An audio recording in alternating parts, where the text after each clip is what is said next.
Alright, so we got a problem here. We have this beam, length L, a pin and a roller, and you can see on each end there's a moment. And I didn't write out the question, but it would like for you to determine the equations for displacement. So first thing I'm going to do is try to write a moment expression for this. To do that, I kind of got in the way here. I'm going to write or assume that I have reactions at A and B and solve for those. Now, I'll go ahead and tell you that what I'm probably going to do is cut the beam at a distance x and look at the internal forces here to find the moment. So I'm just going to find my reaction at A.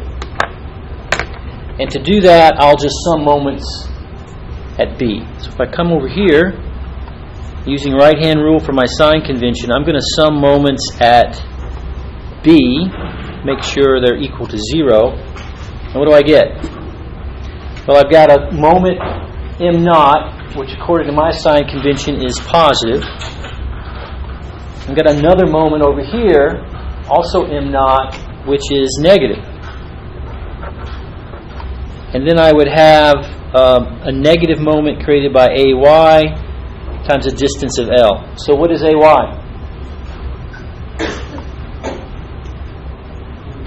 0. AY 0.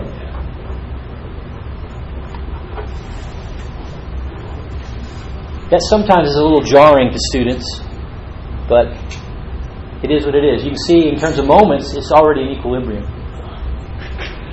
So now when I cut the structure at some distance x,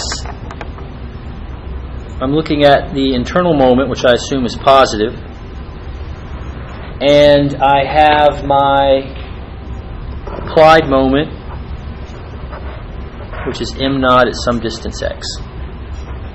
So again, I'll sum moments at the cut using right-hand rule.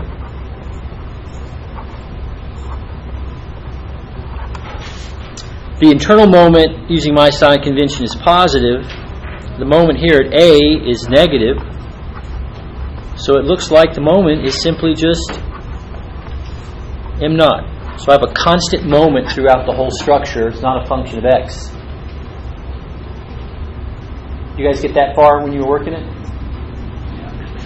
Okay, so now what we have to do is, since I have a moment expression, I can now find the slope by integrating the moment divided by EI.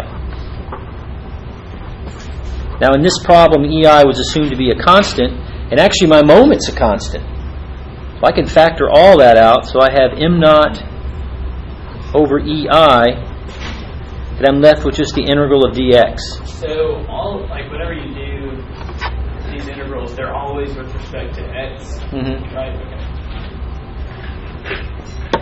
So that would give me, again, my constant m naught over EI, and then if you integrate dx, you just get x, and then you generate an integration constant.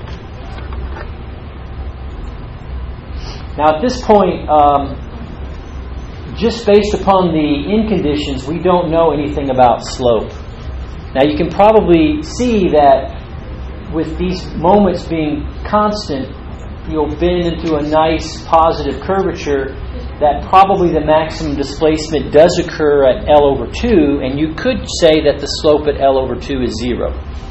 But I don't want you to get in the habit of trying to think that that's always true. It's not always true. So in this case, we don't have to worry about C1. We can let it ride and go ahead and calculate the displacement as the integral of slope. And then on displacement, we can force it to match the displacement at A, which is 0, and the displacement at B, which is 0, and solve for our constant. So I'll do that. So let's integrate this thing one more time. So I've still got my constant, m naught over EI, and now I integrate this, which would be x squared over 2. C1 integrated is C1x, and then I generate another constant, C2. So two unknowns, C1 and C2, two conditions. So let's do the first one. We know the displacement at x equals 0, which is point A. What's the displacement? It's 0, right? That's one of our boundary conditions. This has to be true. If I plug in x equals 0 here, what am I left with? C2. I'm left with C2. So therefore C2 has to be 0. Second condition is at x equal to L, which is point B, the displacement is also 0. So now let's plug in x equal L. And what do I get? I get m naught over EI, and I get L squared over 2 plus C1L. Has to be equal to 0, right? So therefore C1 is negative m naught L over 2 EI. If I plug that into there, you can see it satisfies that condition. Did I do that right? I think so. So now we're done. I just have to plug C1 back in here, and I have my expressions. So at go ahead. At the connections, the deflection is always going to be 0, right? Like you'll never. Yes. Okay. The vertical displacement. Right. At a pin, both the horizontal and vertical are 0. At a roller, the vertical is 0. The horizontal would not be 0. Right. But we're not solving for that. We're only solving for the vertical displacement. So the problem actually asks you to what is the slope at A and the maximum deflection. So we need to find the slope at A. So I want to evaluate phi at x equal 0. That's the slope at A, right? So when I put in x equals 0 here, what happens? This term cancels, and all I'm left with is C1, and C1 is minus m naught L over 2 EI.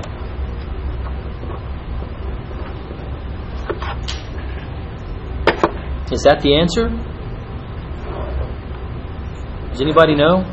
I guess I could look it up real quick. Is that something that we have in our front of our textbook? No.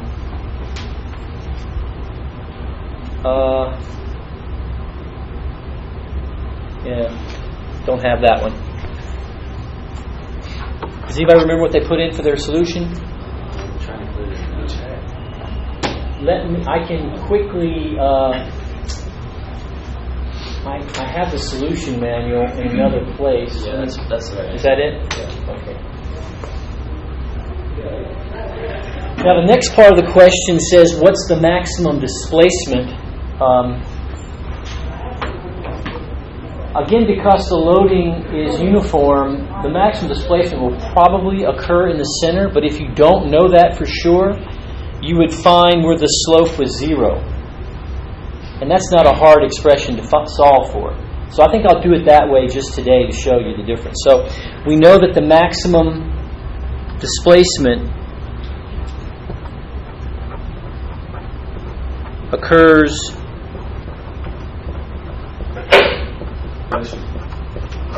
when the slope is equal to 0. So there's my slope equation. So if I set the slope equation equal to 0 and solve for x, what do I get? Well, I would get m naught x over EI is equal to, well, C1 is negative, would go to the other side of the equation, would be m naught L over 2 EI. Right? And when you solve for x, what do you get? L over 2. So it is true that the maximum displacement occurs in the center. So now if I know L over 2, I can plug in L over 2 into this equation and get the slope. So the displacement at x equal L over 2 would be, so just plugging in the values I have here, I have m naught over EI, and then L squared over 248, right?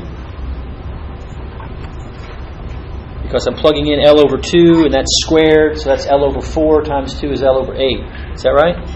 And then plus C1, which is this, which is minus all of this, X is L over 2, so I get minus M naught L squared over 4 EI. So what does that equal to?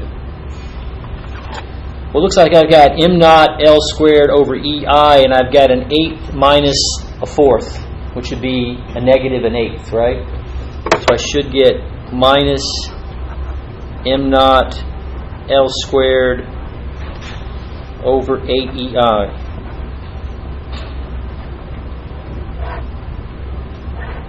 It's negative, which is right, because I expect my solution, my displacement to be down, so negative.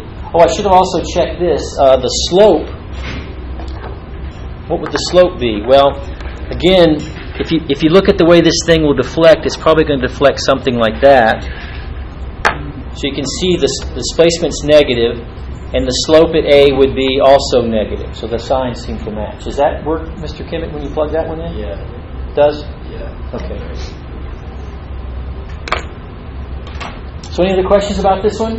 So the equation, like where part 1 just says find the equation of the elastic curve, that's just the That's this part right here, yeah. Okay. So that one's the one that's not. Yeah, we could write it out. Let's see. Maybe there's some way to. Does it want terms factored out? It could be a funny way that they're asking you to put it in. You might have to be careful in the way the symbols that you use to input it.